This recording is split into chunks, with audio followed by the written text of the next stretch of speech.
ദൈവനാമത്തിന് മഹത്വമുണ്ടാകട്ടെ.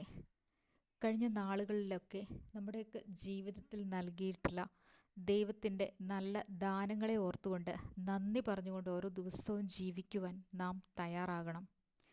ദൈവത്തിന് നമ്മുടെ മേൽ ഉള്ള പദ്ധതികളെക്കുറിച്ച് തിരിച്ചറിവുണ്ടാകണം.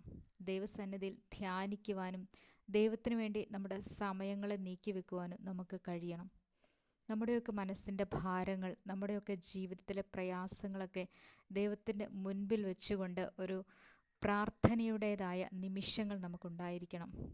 ഓരോ ദിവസവും വചനത്തിൽ നിന്നുള്ള വാക്യങ്ങളെ ഉൾക്കൊണ്ടുകൊണ്ട് വേണം മുമ്പോട്ട് പോകാൻ. വചനം വായിക്കുവാനും ധ്യാനിക്കുവാനുമൊക്കെ നമുക്ക് മനസ്സ് വെക്കണം. ദൈവം നമ്മിൽ അത്ഭുതങ്ങളെ ചെയ്യും. ജീവിതത്തിൽ നിരവധിയായുള്ള പ്രയാസങ്ങളിലൂടെയാണ് ഓരോ ദിവസവും മനുഷ്യർ കടന്നു പോയിക്കൊണ്ടിരിക്കുന്നത്. പക്ഷേ വചനത്തിലൊക്കെയും അതിന് വിടുതലുണ്ട്. എത്ര വലിയ പ്രതിസന്ധികളായാലും, എത്ര വലിയ പ്രയാസങ്ങൾ നിറഞ്ഞ വിഷയങ്ങളായാലും ദൈവം അത്ഭുതകരമായി വിടുതൽ നൽകും. ഇന്ന് ഈ ലോകത്ത് കാണുന്ന ഓരോരോ ആത്മഹത്യകളുടെയും ഓരോരോ കൊലപാതകങ്ങളുടെയും മറ്റു പ്രയാസങ്ങളുടെയുമൊക്കെ പിന്നിൽ ദൈവത്തെ ശരിയായ രീതിയിൽ ഉറക്കെ നിലവിളിക്കാത്തതുകൊണ്ടും പ്രാർത്ഥനയുടേതായ സ്വഭാവങ്ങൾ കുറഞ്ഞു പോയതുകൊണ്ടുമാണെന്ന് നമുക്ക് ഉറക്കെ പറയാം. ഇന്ന് ഈ ഒരു ദിവസം ദൈവം നമുക്ക് ദാനമായി നൽകിയതാണ്. ഓരോ നിമിഷവും അത് ഓർത്തുകൊണ്ട് ദൈവത്തോട് ചേർന്നിരിക്കുവാൻ നമുക്ക് കഴിയണം. സങ്കീർത്തനങ്ങളിൽ വചനം ഇങ്ങനെ പറയുന്നു: യഹോവേ, നിന്റെ വചനപ്രകാരം നിന്റെ ദയയും നിന്റെ രക്ഷയും എങ്കിലേക്ക് വരുമാറാകട്ടെ. ഞാൻ നിന്റെ വചനത്തിൽ ആശ്രയിക്കുന്നതുകൊണ്ട് എന്നെ നിന്ദിക്കുന്നവനോട് ഉത്തരം പറവാൻ ഞാൻ പ്രാപ്തനാകും. ഇന്ന് ഈ വചനത്തിൽ നിന്നുകൊണ്ട് നമുക്ക് ധ്യാനിക്കാൻ സാധിക്കണം. നമ്മളെ നിന്ദിക്കുന്ന ഒരുപാട് ആളുകളുടെ മധ്യത്തിലാണ് നമ്മൾ ജീവിക്കുന്നത്.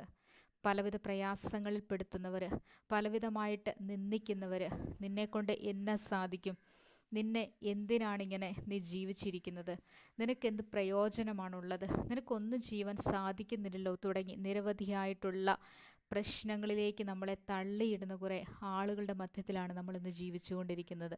ഭവനങ്ങൾക്കുള്ളിലാണെങ്കിലും ഭവനത്തിന് പുറത്താണെങ്കിലും ഇത്തരം ചില സംഭവങ്ങളൊക്കെ നമ്മുടെ ജീവിതത്തിലുണ്ട്. അത് നമ്മുടെ മനസ്സിനെ തകർത്ത് കളയുന്നതാണ്. ഏറ്റവും അധികം നമ്മളെ വേദനിപ്പിക്കുന്നത് നമ്മുടെ കുടുംബത്തിലുള്ളവരിൽ നിന്നുള്ള ഈ വാക്കുകളാണ്.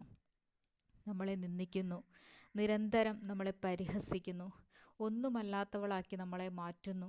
ഇത്തരം അവസ്ഥകളിലൂടെ കടന്നു പോകുമ്പോഴും ദൈവത്തോട് പ്രാർത്ഥിക്കുക, ദൈവത്തോട് കരഞ്ഞ് നിലവിളിക്കുക. ദൈവം അത്ഭുതകരമായ വിടുതൽ നിശ്ചയമായും നൽകിയിരിക്കും. നമ്മുടെ മനസ്സിൻ്റെ ആഴം, മനസ്സിൻ്റെ വേദന എത്രത്തോളമെന്ന് മനസ്സിലാക്കുവാൻ സർവശക്തനായ ദൈവത്തിനല്ലാതെ മറ്റൊരാൾക്കും സാധിക്കുകയില്ല. വചനത്തിൽ ഒരു വാക്യം എടുത്തുകൊണ്ട് നിൻ്റെ ജീവിതത്തിലെ പ്രശ്നങ്ങൾ എന്ത് തന്നെയായിരുന്നാലും ദൈവത്തിന് മുൻപിൽ സമർപ്പിക്കുക. പരീക്ഷകളിലായിരിക്കുന്ന കുഞ്ഞുങ്ങൾക്ക് പരീക്ഷകൾ നല്ല വിജയം ലഭിക്കുന്നതിനായിട്ട് പ്രാർത്ഥിക്കാം. ഈ സമയങ്ങളിലൊക്കെയും വിദ്യാഭ്യാസത്തിൽ മുന്നേറുന്നതിനായിട്ട് പ്രാർത്ഥിക്കാം. പലവിധമായിട്ട് പഠിച്ചു, ടെസ്റ്റൊക്കെയും എഴുതി പാസ്സാകാൻ കഴിയുന്നുണ്ട്, ജോലിയിൽ പ്രവേശിക്കാൻ കഴിയാതെ നിരാശയിലായിരിക്കുന്ന കുറേ കുഞ്ഞുങ്ങളുണ്ടാവും. അവർക്കൊക്കെ വേണ്ടിയിട്ട് നമുക്ക് പ്രാർത്ഥിക്കാം. നമ്മുടെയൊക്കെ മക്കളെ ദൈവകരങ്ങളിലേക്ക് സമർപ്പിച്ച് പ്രാർത്ഥിക്കണം. കാരണം ലഹരിയും മറ്റ് മയക്കുമരുന്നുകൾക്കുമൊക്കെ അടിമയായി നശിച്ചു പോകുന്ന വക്രതയുള്ള ഒരു തലമുറയുടെ മധ്യത്തിലാണ് ഇന്ന് പോയിക്കൊണ്ടിരിക്കുന്നത്. ഈ തലമുറകളൊക്കെ നശിച്ചു പോകുന്നത് കാണാൻ ഇടയാവാതെ നമ്മുടെ മക്കളൊക്കെ നേർപാതയിലേക്ക് വരുന്നതിന് വേണ്ടി നമുക്ക് ദൈവത്തോട് പ്രാർത്ഥിക്കാം. ഓരോ നിമിഷവും ഒരു ചതിക്കുഴിയിലും പോയി പെടാതെ വണ്ണം ദൈവത്തിൻ്റെ കരങ്ങളിൽ സുരക്ഷിതമായിട്ട് നമ്മെ ഓരോരുത്തരെയും, നമ്മുടെ മക്കളെ ഓരോരുത്തരെയും, നമ്മുടെ ചുറ്റുമുള്ള സമൂഹത്തെ മുഴുവൻ, നമ്മുടെ കുഞ്ഞുങ്ങളെ ഓരോരുത്തരെയായിട്ട് സമർപ്പിച്ച് പ്രാർത്ഥിക്കാം. ദൈവം അത്ഭുതകരമായി വിടുതൽ നൽകാൻ ശക്തനാണ്. ആഗ്രഹിക്കുന്നതൊന്നും ലഭിക്കുന്നില്ലല്ലോ, ആഗ്രഹിക്കുന്ന രീതിയിലൊന്നും ജീവിക്കുവാൻ പറ്റുന്നില്ലല്ലോ എന്നൊക്കെയുള്ള പ്രയാസങ്ങളിലൂടെ കടന്നു പോകുന്നവർ ആ വിഷയത്തെ ദൈവത്തിൻ്റെ കരങ്ങളിലേക്ക് സമർപ്പിക്കാം. മദ്യത്തിനും മയക്കുമരുന്നിനുമൊക്കെ അടിമയായിട്ടുള്ള നമ്മുടെ സഹജീവികൾ ആരെങ്കിലും ഉണ്ടെങ്കിൽ അവരെ ദൈവത്തിൻ്റെ കരങ്ങളിലേക്ക് സമർപ്പിക്കാം. ചില മദ്യപാനികളായിട്ടുള്ള ഭർത്താക്കന്മാരുടെ കൂടെ ജീവിക്കുന്ന സാധു സ്ത്രീകളെ ദൈവത്തിൻ്റെ കരങ്ങളിലേക്ക് സമർപ്പിക്കാം. അവരുടെ മക്കൾ അനുഭവിക്കുന്ന കൊടിയ പീഡനങ്ങളെ ദൈവത്തിൻ്റെ കരങ്ങളിലേക്ക് സമർപ്പിക്കാം. ദൈവം ഈ നോമ്പിൻ്റെ കാലത്ത് അത്ഭുതകരമായി വിടുതൽ ഓരോരുത്തരുടെ ജീവിതത്തിലും നൽകും. സാമ്പത്തികമായിട്ട് പ്രയാസങ്ങളിൽ അനുഭവിച്ചുകൊണ്ട് കടബാധ്യത പെരുകിക്കൊണ്ട് ജീവിക്കുന്ന മക്കളെ സമർപ്പിക്കാം. ദൈവം അവർക്ക് വേണ്ടി അത്ഭുതങ്ങൾ ചെയ്യും. കടങ്ങളിൽ നിന്നൊരു പരിപൂർണ വിടുതൽ നൽകുന്നതിനായിട്ട് നമുക്ക് പ്രാർത്ഥിക്കാം. തക്കതായ ജോലികൾ തക്ക സമയത്ത് നൽകിക്കൊണ്ട് അവരെ ഉയർത്തുന്നതിന് വേണ്ടി പ്രാർത്ഥിക്കാം.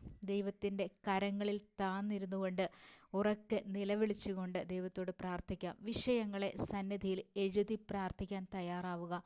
ദൈവം വിടുവിക്കുന്നത് എപ്രകാരമെന്ന് നമുക്ക് അത്ഭുതകരമായി നമ്മുടെ കണ്ണിന് കാണുന്നതിനായിട്ട് സാധിക്കും.